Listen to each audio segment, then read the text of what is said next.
ย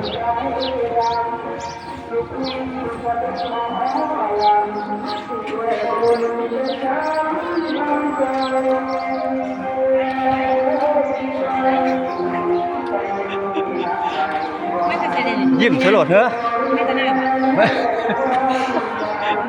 ยิ้มสลดเลยโอ้หลายอยู่คือเก่าอยู่เนาะ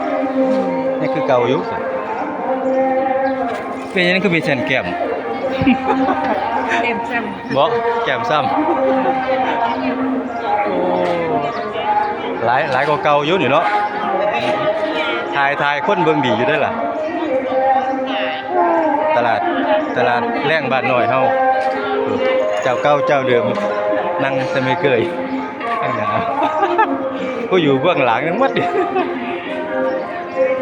บ่ได้มาถ่ายตั้งแต่พุ่นละโอ้ได้การผู้ใดแน่นี่เอาถ่ายจังเลย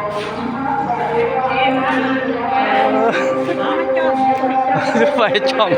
ย่านขนาดเนาะพี่ผู้ให้จ้อง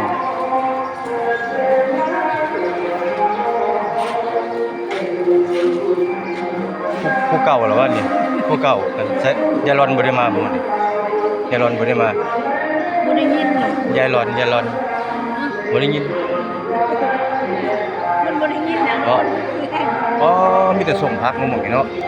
บ้านเฮาเป็นอันนี้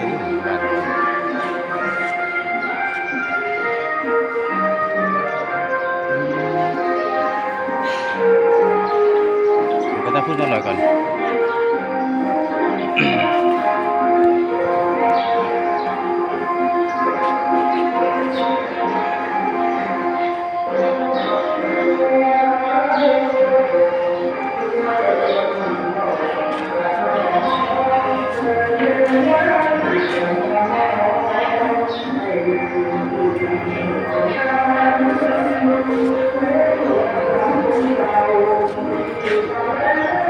ตลาดแรงว่าน้อย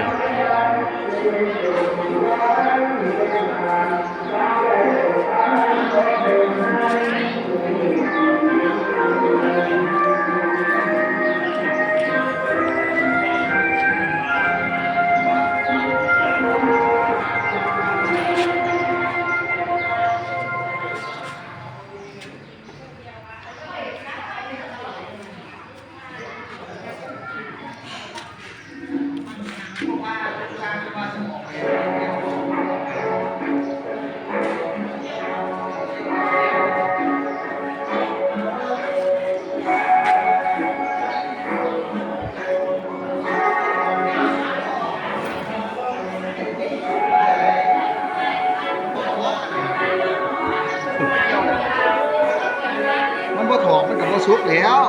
เขาเล่ามันเป็นจังซั่นมันล่างแล้ว